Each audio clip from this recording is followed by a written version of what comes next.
Hello, everyone. Welcome to today's webinar, The Truth About Customer Experience, sponsored by Pivot. Our presenter today is Aaryn Slafky, Vice President of Customer Experience with Pivot. I'm Michelle Coleman with NTCA.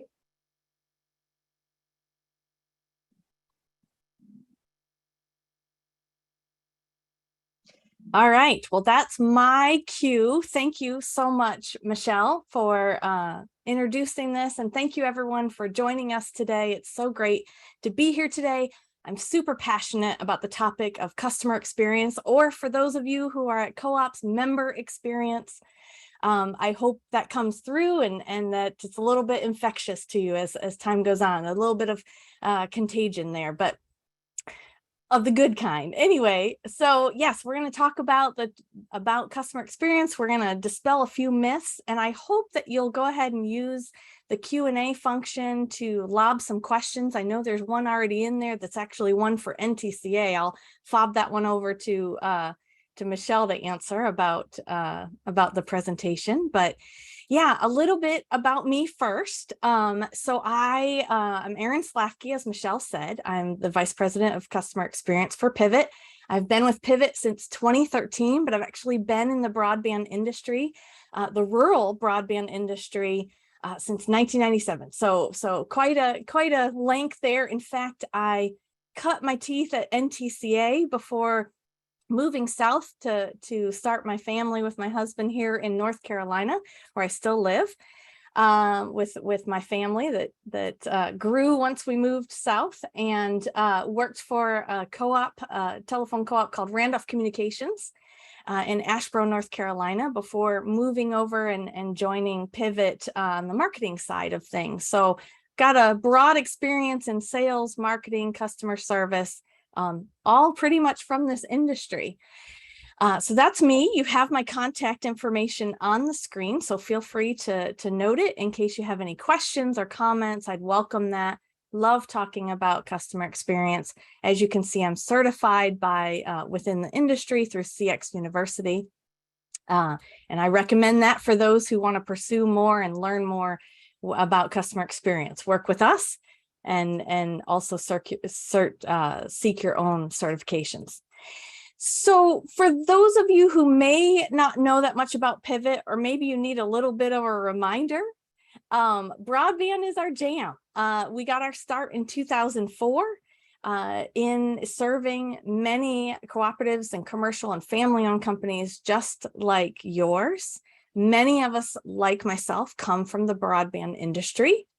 We are actually the only agency, full service agency in this industry with folks certified in the practice of customer experience.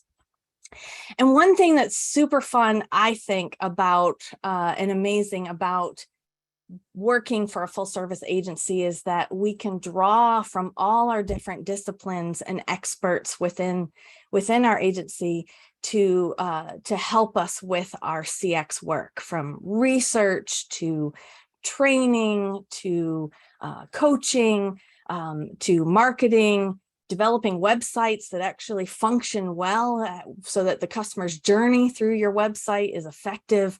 All of that good stuff. Branding, of course, you know, that there's a close synergy between branding and the customer's experience and their perception of you. And of course, I can't forget to mention Telecompetitor, which has a new podcast called Signals and Bits, by the way. So if you haven't tuned into that, check it out. And if you need a link, hit me up in the chat. Happy to share that. Pivot also has its own podcast called The Juice. So jump in with both feet in both of those podcasts. I promise it's worth the time. So what are we going to do today over the next bit of time? We're going to talk about some definitions. We're going to dispel some myths. We're going to talk a little bit about what's at stake, and then we'll wrap things up with kind of what the elements are of an overarching CX strategy. This isn't meant to be a deep dive into the topic. It's a overview, and I welcome any questions that you may have as we go along the way. So to start us off, got to think about first and foremost, what the heck is customer experience? It is the sum of all the experiences a customer has with your organization, your company, over the lifetime of doing business with you, and how they perceive those interactions. And some of those interactions you may not even be aware of. It might be visiting your website. It might be seeing someone posting about their own experience. And I can promise you that they're comparing those interactions and what they're seeing other people's experiences. They're comparing it to their own experiences with other organizations and not just your competition. They're comparing you to Amazon. They're comparing you to Zappos. They're comparing you to Chick-fil-A, for those of you who are fans of that fast food joint. I certainly am. Eat there probably once a week, if not more. But yeah, it's the sum of all those different interactions and how people perceive those interactions. So that's actually kind of leads me to the very first myth that I hear a lot, which is that people immediately jump to, oh, well, customer experience is customer service. Nope, I'm here to tell you customer service has a huge role, and that's the emphasis, a huge role in the experience that a customer has, but it's actually a role, a function. It's a role that your employees play, and your entire organization plays, every employee plays a role in serving the customer and plays a role in customer service. And thus, every employee within your organization, no matter if they're internal or if they have face-to-face interactions with your customers or members, they are having they have an impact and a definite direct tie-in to the experience that your customers are having. I just saw a question pop up asking if I'll share my deck. Yes, absolutely. Happy to do that. So I believe at the end, Michelle's going to cover how to download all of that, including the recording as well. So great question. All right. Next myth is your services solely define your experience. Kind of, if you're paying attention to the last slide, you probably know that that's a myth. Your services, your products, super important, definitely have a direct impact on the perception of your organization and how people are perceiving and the experience that they're having. But it's not the only thing. Of course, interactions with your employees, interactions or the processes that you have in place that either behind the scenes internal processes that your employees are going through in order to, those different activities are impacting the customer's experience, even if the customer isn't aware of them behind the scenes. And of course, processes that customers may be aware of, like going onto your website to try to order service or trying to call in to make a payment, all those different interactions. There's process behind that. And either there's steps that the customer needs to take, or there's internal steps that your employees are taking. All of that is impacting. So your services, your processes, your employees are all impacting that experience. So technically, myth number 2 is it isn't totally a myth, because services certainly define the experience, but the key word there, the trick question is that it's not the only thing.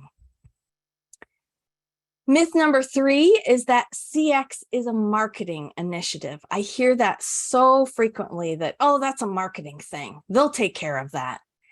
Certainly, it commonly, when we're working with clients or customers, providers, as like yourselves, certainly it often, our programs are being funded through a marketing budget.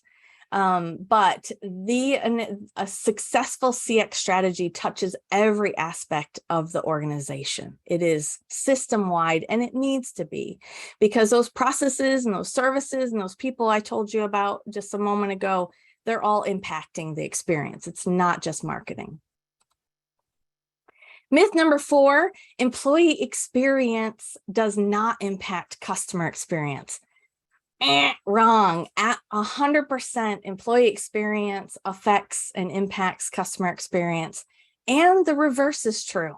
The experience that you as employees are delivering to your customers is impacting your own engagement and how you see your role there at the company and the experience that you're having as well. And in addition to that, not just interacting with customers, but you're interacting with your colleagues.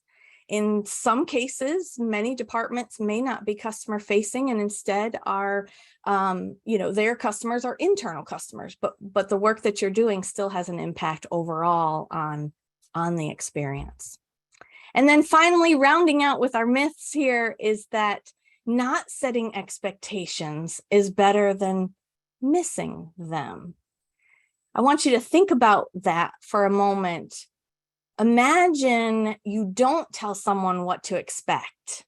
Do you think they're filling in their own expectations? 100%. Absolutely. I didn't even give you a chance to think about it. I just jumped right to the answer. Yes. If you don't set the expectations, they're going to fill it in with some other expectations, and you might end up missing their expectations because you're not even aware of them. So certainly both setting expectations is so critical with, and just having that conversation. And even if something changes and you have to reset expectations, far better to reach out proactively and say, hey, listen, this came up. There was this huge storm. It took out this major piece of equipment, which is causing this situation, which is impacting when we can come and install your service. People will be understanding if you explain. They will empathize with your situation if you give them a chance to understand where you're coming from. So certainly important to set expectations. It does go without saying, but I'll still say it. Yeah, missing them is no bueno either. That's a bummer. But certainly not setting them is just as bad. So I want you to think about customers are individuals. You all are consumers. You get it. I am preaching to the choir here, but I want to encourage you that in our industry for many, many years, I have seen so many of us kind of treat everybody the same, and one size does not fit all. Just because I understand that there are regulatory things that impact how we have to deliver things, certain steps that we have to do, certain hoops we have to jump through, but that's not the customer's fault, and they're not sheep blindly accepting whatever you're dishing out. And so they are knowledgeable, they're empowered, they're informed. They're coming to you before they even pick up the phone or come into your office or see you on the side, at the grocery store. They've already done lots of research. You probably can relate to that. And quite frankly, we all expect more. I think if anything, the last couple of years has taught us is that we're not just going to sit back and take accept how we're being treated as that being just treated as a number is not good enough. But before I jump into CX strategy and things like that, I always like to share a few stats to kind of drive home some of the points. And I do have sources for all of these, which are in the slides. If you would like links to any of the studies that I'm citing here, feel free to ask me. But I do want to share with you that the experience you deliver, intentionally or not, and I encourage you, I hope that the reason why you're here today is that you are intentional about what that experience is. That has a direct impact on your bottom line, a direct impact on your revenue. So it's pretty serious, folks. All right, so first stat that I want to share with you is that 86% say they will pay more for a better experience. They'll pay more. 64% say that the experience is more important than price.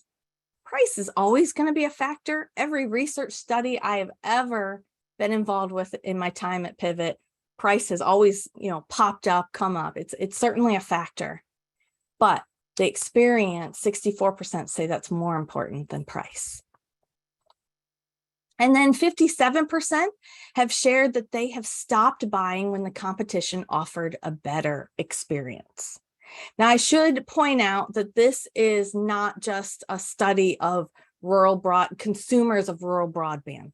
This is a global, these are studies from Price Waterhouse, Cooper, Gartner, others, international studies. But I do want to still point out that there is a chance that people will walk away if your competition offers a better experience, or at least promises to.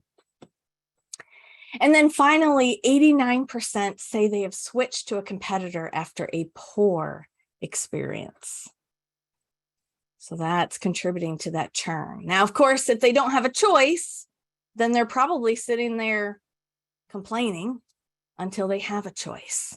So we want to get out ahead of that. And maybe even if in the past things weren't great, now's our chance to fix them. So what do you do? What can you do about meeting customers where they're at? Well, it's time to say goodbye to assumptions, age, income, all of it.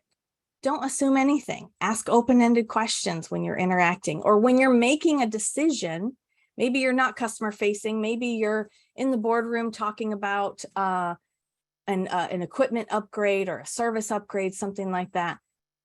Set aside those assumptions and ask yourself, put yourself in the seat of the customer and ask yourself, what would the customer think of this change or this plan that we have? Every sort of decision should be guided with that question of how would the customer react to this? What would they say about this decision?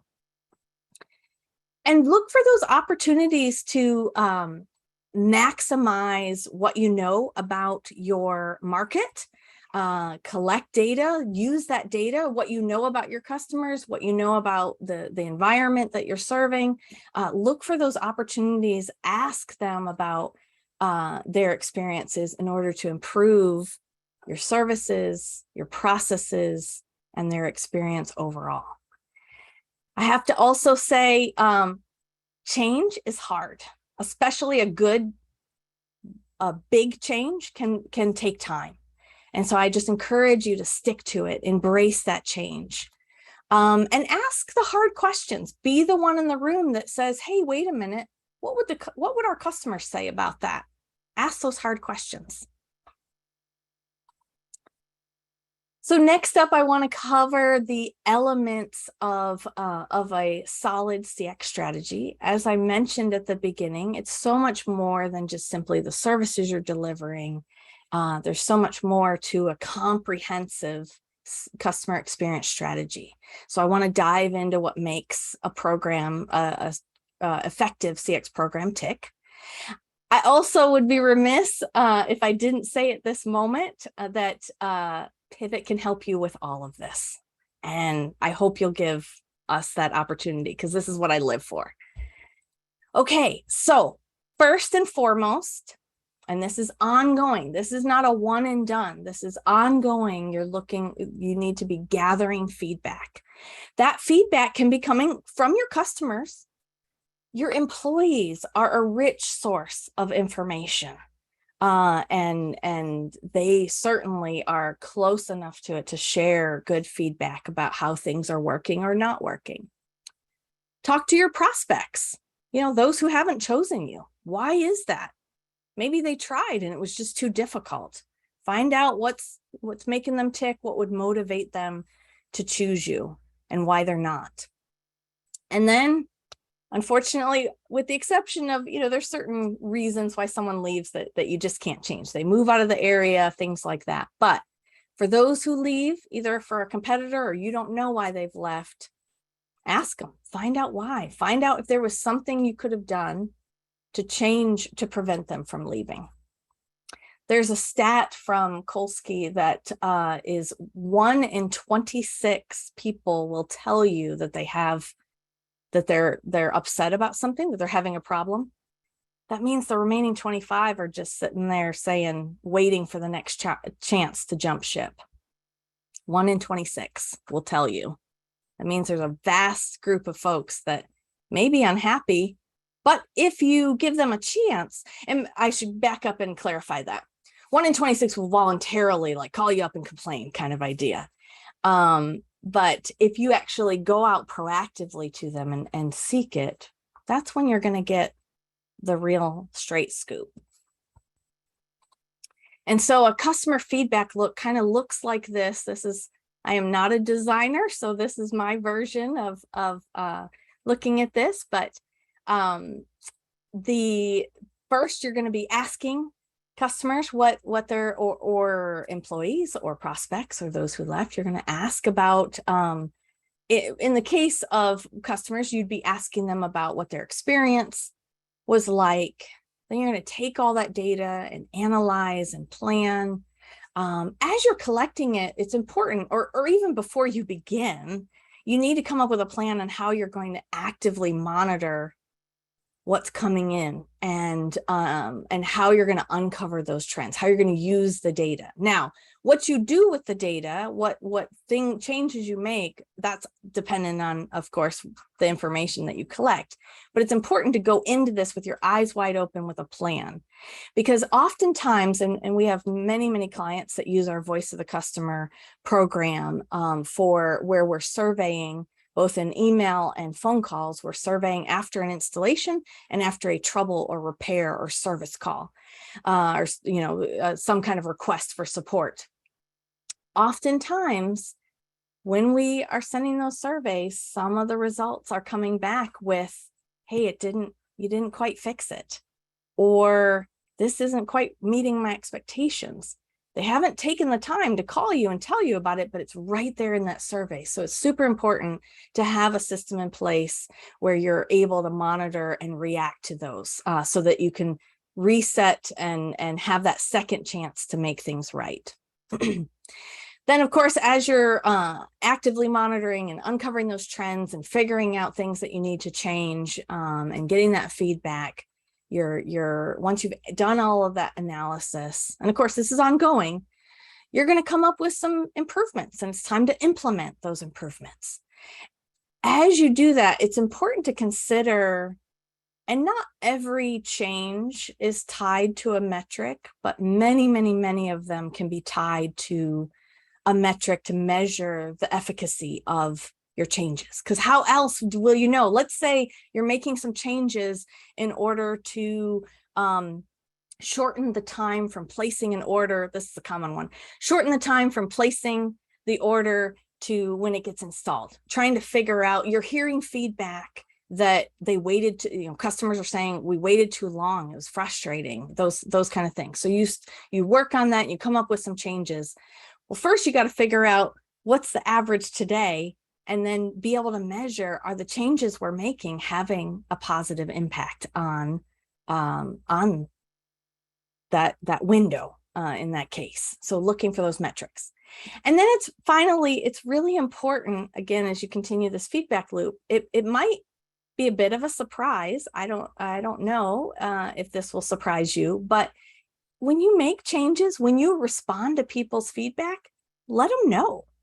Put out there into the world that, a social media post or a letter, depending on the degree of seriousness of the change or the degree of impact that it may have kind of in your world, share it with your customers of, hey, we heard this feedback and we made these changes. Thank you for it. It helps them.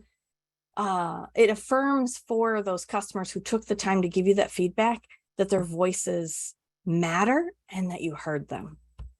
Now, I realize not every change, not every suggestion is something that you'll necessarily take, but finding those opportunities to reinforce to your customers, and when you're talking to your employees and soliciting information from them, reinforcing to your employees that their voices are heard, always seize those opportunities. So then next up is figuring out, so you've gathered some feedback in the moment. There's a second piece that's very closely tied, but I wanted to spend kind of separate the two instead of kind of covering it all in one slide. But The next thing you'll be looking to do, we already talked about gathering feedback in the moment.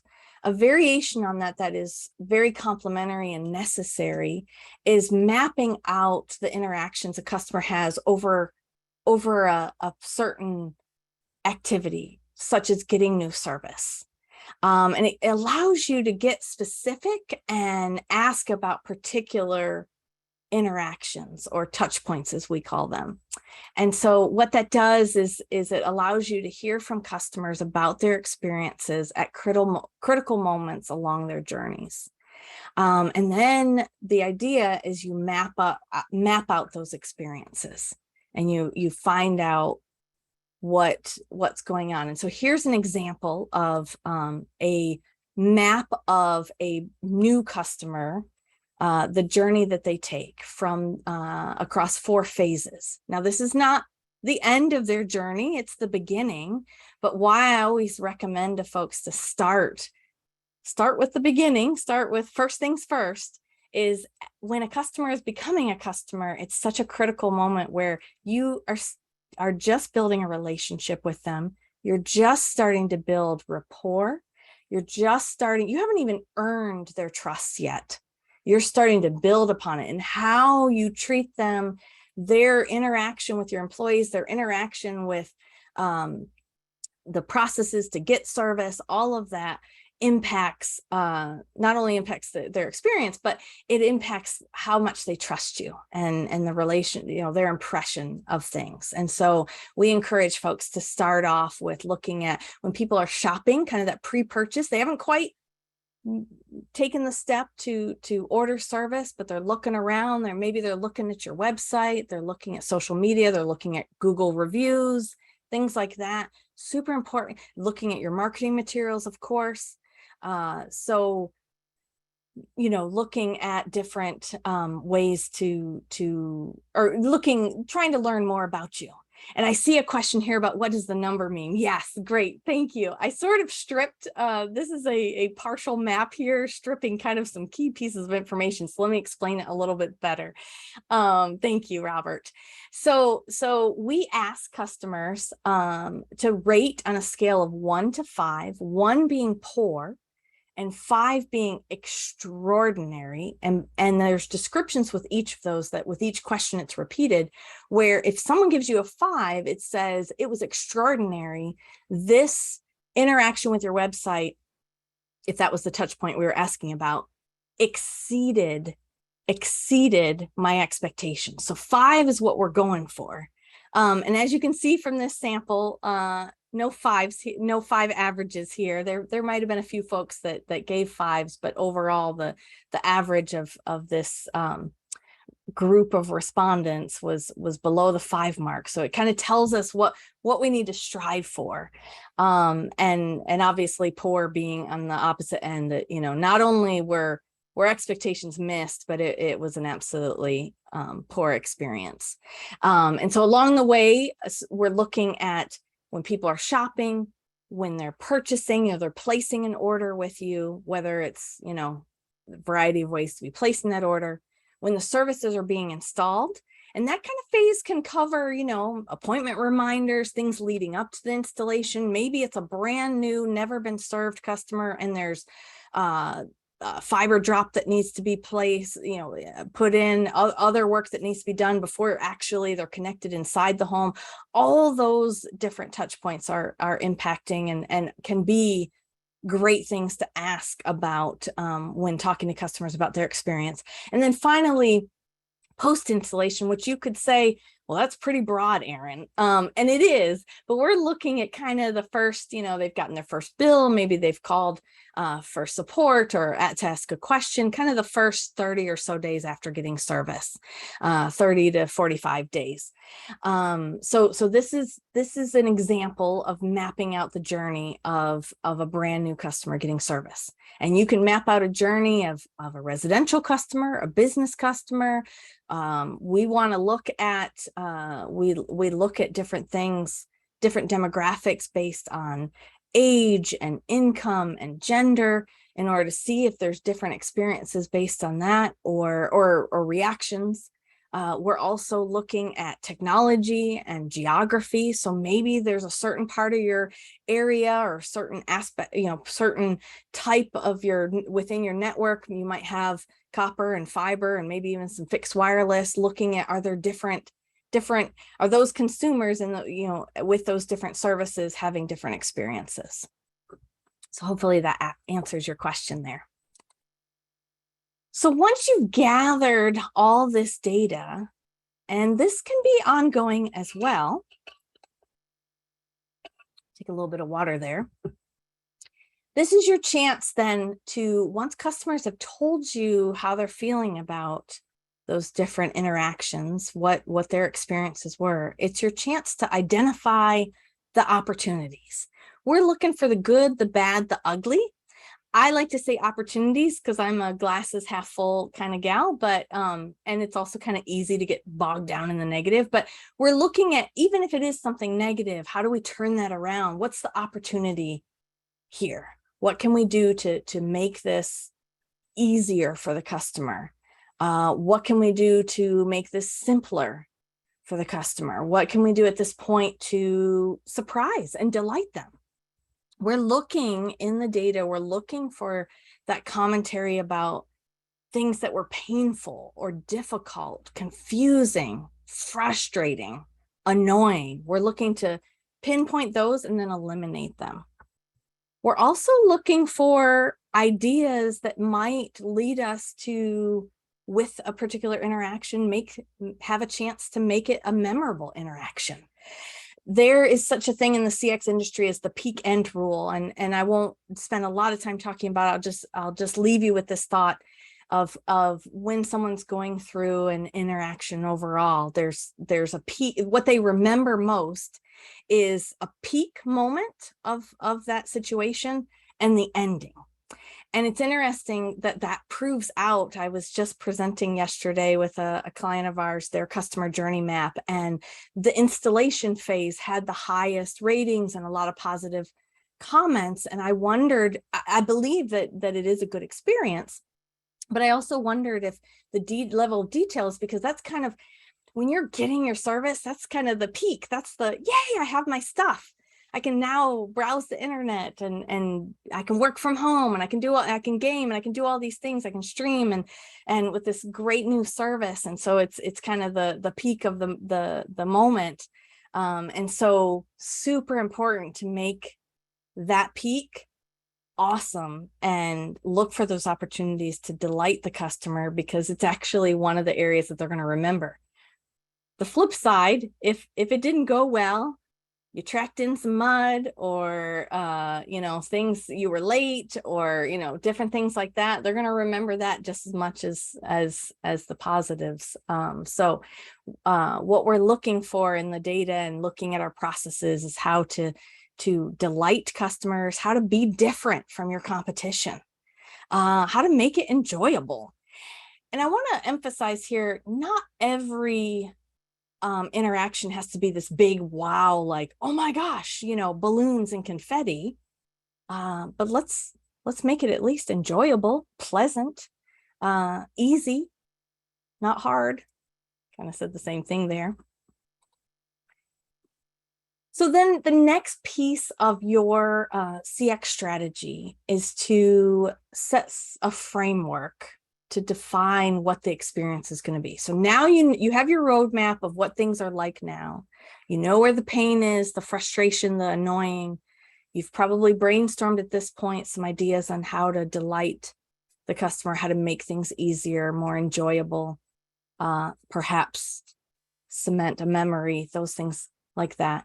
Then you want to define the experience. And I'll share an example with you here, but I want to further explain that this is your roadmap for tomorrow. It defines your actions and the interactions that your customers are going to have with you. It's what's also going to set you apart. So I'll share an example from Pivot. One of our values is value people first. On the surface seems pretty straightforward and simple. Like, shouldn't everybody be valuing people? Yeah, but this is a pivotal, this is a, no pun intended, this is a key driver of how we interact with each other And with our clients and with our vendors, everyone that we're interacting with, we're always keeping in mind that value of how am I going to live out this value of valuing people first and putting their needs first. So it allows, like, when I think of that value and I'm thinking about how I'm going to achieve something, it's giving me that roadmap of how I'm going to treat others and the experience, what the focus of my experience that I'm delivering to someone should be. So once you've defined that experience, and along the way there should be some, it shouldn't come as, you know, just one and done training, certainly. But earlier we blasted the myth about employee experience. We talked about, you know, how employee experience directly affects the customer's experience, and that employees' experience, engagement, level of empowerment that employees feel directly impacts the experience that customers have. And as I mentioned before, it works the other way. So you got to give folks tools, the knowledge, the why, the inspiration, the training, equip them, arm them with, you know, equip their toolbox with the ability to serve well, and be passionate about how they serve. And so it's super important to not only arm them with those tools, but set expectations and explain what you're expecting. So you've defined that experience, and then you show them how to live it out. It's important to encourage and empower. We've talked a lot about, I already mentioned empowerment a couple times. And then finally, super important to hold people accountable. Fastest way to go nowhere, hit a dead end with a customer experience initiative, is not holding people accountable to what you're asking of them. And I know sometimes that can be hard because it might be, some folks might be used to doing things a different way. But if you set it up well, where you're inspiring them and getting their buy-in and getting their voices into how you're going to make these changes, I think people will generally want to do the right thing. And frankly, if not, maybe they're not on the right bus, but that's for another topic, another day. So I've given you the pieces of a CX strategy, very high level, where we're looking for gathering feedback, we're mapping out customers' journeys. And I gave an illustration of a new customer getting service. There are certainly other journeys that you can map out, and I encourage you to do so. Maybe it's even, instead of a time journey, it's mapping out someone's experience with billing, all the different interactions that they have with billing.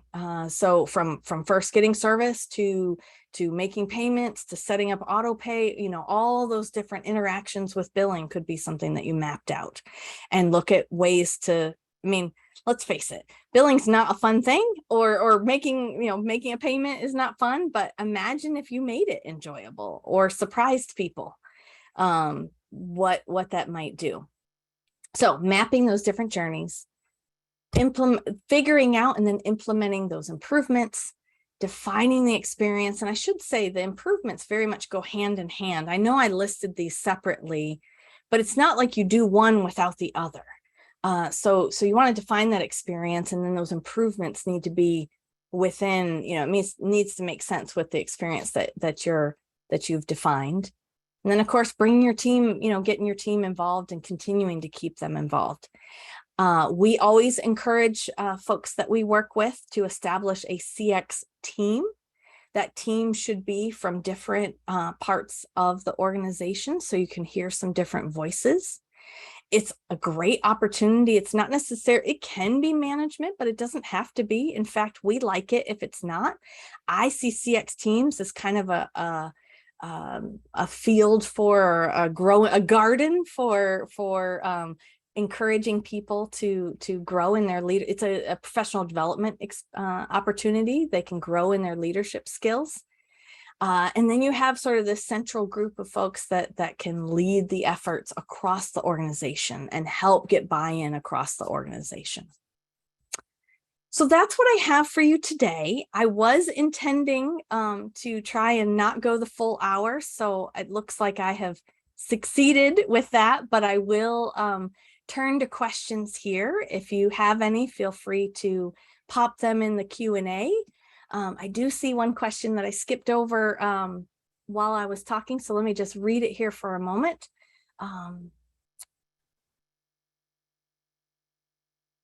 So this is, what do you recommend when customers have started abusing, cursing employees, customer service reps, but I'm sure they might be cursing others as well, in the past 2 months at a small rural telco?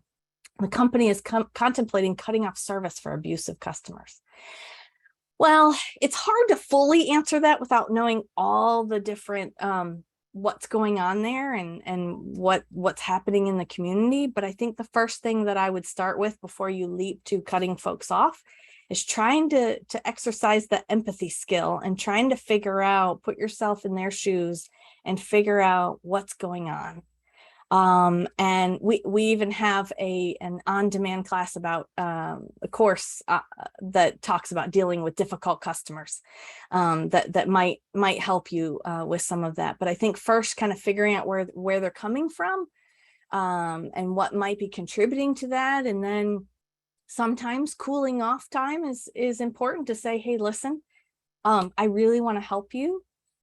It doesn't sound, I'd like to assist you, but I also don't appreciate being cursed at. So could I call you back in an hour? I think if you kind of call someone out a little bit in a gentle, soft way, they either will still be fired up, or it may sort of make them realize and look inwardly of, what am I doing? More times than not, after someone hangs up after doing that, they're probably rethinking. If they're like me, they're rethinking sort of what they said. Yeah, so here's another question about, yes, I did mention earlier about the close relationship between customer experience and branding, and this gentleman's asking me to expand on that. It's a little bit of a chicken and egg, in that they both have important roles. But when you're developing your brand, or maybe you're rebranding, you're looking at, you're setting your brand promise, you're setting what it is that you're going to deliver, what you stand for. And super important to set that, and for your employees to understand what that is. And then the next step would be that the experience that the customer has to live out what you're promising. And so looking at, before you're making that brand promise, or as you're developing it, and sometimes that can be a little bit aspirational, but always looking for and asking yourself, is the experience the customer having meeting the promise that we are making to them? And so looking very closely at both brand and the experience that you want the customer to have, and making sure that they match, because that experience is forming the perception of your brand. Right, so a couple more questions here. So let me here's a longer one, so give me a moment to read it. Well, I'll just read it out loud. So often after a customer satisfaction survey has been conducted, leadership may believe the results to be good enough, and therefore hesitant to undertake a CX initiative, despite obvious feedback that points to missed opportunities to increase the overall experience and deepen loyalty. Any tips on ways to encourage buy-in from the top and across other departments so we can improve ratings and deepen relationships? Yeah, that's a great question. Certainly, if the data is saying there's these opportunities, then let's seize them. But maybe it might be that some of the solutions seem daunting, or some of the solutions seem that it might rock people's world. So it might be that you take a step back and do incremental changes. But quite frankly, I think it's fair to remind each other that, why did we even solicit this feedback? What is our ultimate goal? Do we want to go from good to great? Then we need to look at this feedback and think about these changes. All right, a couple more questions here. I'm just looking. Someone likes how I spell my name. Thank you. Okay, advice for small teams. When resources, time, and people are limited, how do you make this a priority? In terms of what, not sure I'm following the question, so maybe you can chat a little bit more, but as far as in order to look at the experience, or I think the one thing that I take from Zappos actually is that even in a busy time when there's a lot coming at you, Zappos has as part of their CX philosophy, their values, the experience that they've defined is that in the moment the customer you're dealing with is your only priority. So not sure if that's really what you were getting after, or but I would say that, when things are busy, when you're stretched thin, it's still important to be thinking about how is what we're doing here impacting the customer, even if it means spending an extra 30 seconds thinking about it. Oh, great. Here's another question. We've talked. So Carrie, if I didn't answer your question, please either follow up after or send another post another question to help me understand what you're getting at. Another question here about, we've talked a lot about CX at our company. It seems like a big project to tackle. I get it. I can totally feel that.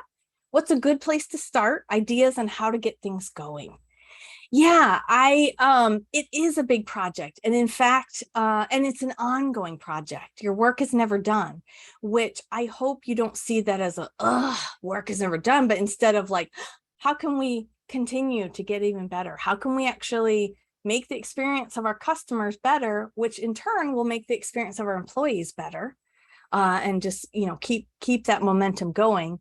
But as far as the engagements that we do actually are 18 to 24 months for the full program. The feedback and research and training and all of that, we start off with, it's a up to 2-year and sort of endeavor, because that change and figuring things out and trying things and then assessing and maybe figuring out, oh, let's change that a little bit. That all takes time.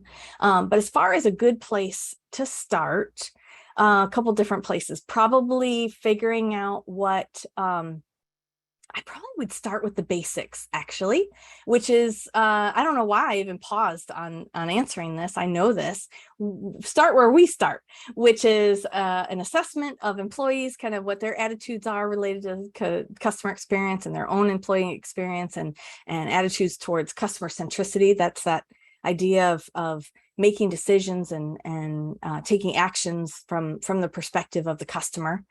So an assessment, and then some baseline training about the pillars of, there are 6 pillars of customer experience that are foundational. Time and effort. I'll run through them real quick. Empathy, time and effort, resolution. Oh my gosh, I just had a blank because I'm like on deck. Anyway, personalization, integrity, and expectations. Shame on me that I suddenly had a blank, but so spending some time kind of getting everyone to the same level of an outlook and perspective on the experience that you're delivering. That's where I would start. All right. See a few more questions here that I want to, whoops, I went too far. Okay, that's a great one. So which touch points have the most impact on customer relationships? Do you weigh some experiences more than others, or are all equally important? I think all should be looked at, but I think you are on to something, kind of back to that peak end rule. There are certain interactions that are going to stick with people more than others, but it's important to look at everything, because and take the time. It's not like you have to eat the whole elephant. It's one bite at a time. But it's important to look, because you never know what impact even the smallest interaction or touch point will have on the perception of that customer's experience. It might be that I might have more tolerance for, a frustrating, difficult online billing sort of, 25-step setting up my auto pay. I might have more tolerance than my husband might have. And so it's looking at each of those from different types of customers' perspectives. And that's why it's also important, I should mention, it's also important when you are doing that customer journey map to look at things by age group and other demographics in order to see, because it's important not to necessarily, it's important to see different perspectives. And it might be that a change is made that helps one group and negatively impacts another group. I think also back to, I jammed through it really fast. One of the pillars of CX is personalization. And that's not just, hi, using someone's name. That's nice, that's important, but that is not what personalization is all encompassing. What that's about is providing choice, and super important to look for in different interactions. Are there different ways that we could offer different choices for customers to engage with us? Because one customer might want to chat you, another customer might want to come into the office, another customer might insist upon having you come to their home and explain something, or come to their business to explain something, or some other variation on that. Maybe they call in, those kinds of things. But so I would say look at everything, but there are certain touch points that I probably would prioritize first, and things like your website, because so much of the decision making to even do business with you, or if they're an existing customer, upgrade or do more business with you, is made or not made with that visit to the website. So I would say looking at that would be a priority. I think looking at the steps, your install process from order to actually installed would be another. I know that actually makes up several touch points, but collectively that has a dramatic impact on folks. So yeah, so I think there are some priority ones, but super important to, as you continue your journey into focusing on customer experience, that you're looking at all aspects of, all interactions, including those that are not necessarily live interactions. It might be, their experience with your products and services, things like that. Oh yes, Stephanie, yes, peak end. Yep, you got it.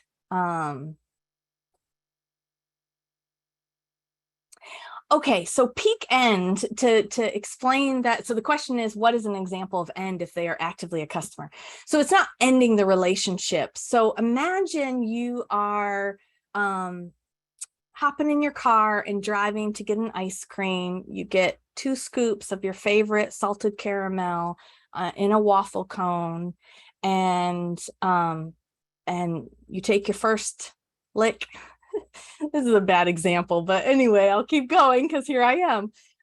You take your first and all the way to the end of that. And so the end of your and you've paid your bill, and you're paid for the ice cream, and the interaction is over, and you're walking out, and you're looking for some napkins as you're walking out. You can't find them, whatever the case may be. Peak is probably that first lick of the ice cream. The end would be, when the ice cream is all done in your belly. So peak end of an example would be ordering service. So a peak would be the service is installed. The end would be, okay, now you're using the service, and you're on to your next interaction. It has to, the peak end rule has to do with how people remember things. So it's not just related to broadband. Great question. Okay, what's the difference between customer service and customer experience? Thank you. Yes. So number one, customer service to me is a role. It's how you're serving the customer. Very valuable, important role. Customer experience as we kind of talked about at the beginning, is all the different interactions and experiences that the customer is having with you throughout the lifetime of their time with you, doing business with you, and the perception of those interactions. So it's how the customer is perceiving the service that you're providing.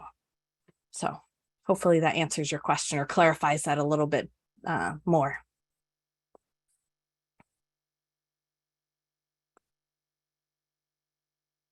Oh, great question. Are there other measurements other than the 1 to 5 scale? Do you incorporate Net Promoter Score? This is someone who knows a thing or two about CX, so kudos. Great question. Yes, there are a number of metrics that we use when we're looking to assess improvements. We're measuring customer effort score. So how easy was it, or how difficult was it? You know, what was the effort the customer had to put forth to achieve what it is that they're trying to achieve, you know, set up auto draft, I don't know, whatever the activity is. So customer effort score, Net Promoter Score, which is measuring that loyalty. Yeah, and would be happy to dive in deeper offline on all the value of Net Promoter Score, because it's super important. The satisfaction, customer satisfaction. Yeah, quite a number of metrics out there. And our 1 to 5 scale that I shared before, that was a way to evaluate and really get people, not their satisfaction with the experience, but I mean, it is asking them about their satisfaction, but it's also asking like about their expectations and how well they were met or exceeded. Like what was your experience with this interaction with our website, or this interaction with calling our office to order service, or this interaction with calling to get technical support, or interaction with the technician who came to install my service, or, you know, so on and so forth. So yes, there's a number of key metrics that we look at, both asking customers, and then we also have a whole call coaching program where we establish with our clients standards for how calls are handled, and evaluating those.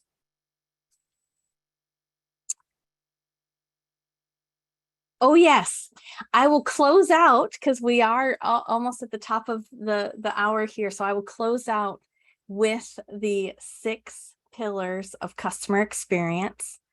I talk fast sometimes, so thank you for asking for that. So I'll talk a little slower. They are resolution, in no particular order, because they are all equally very important. Resolution, empathy, time and effort, integrity, personalization, and expectations.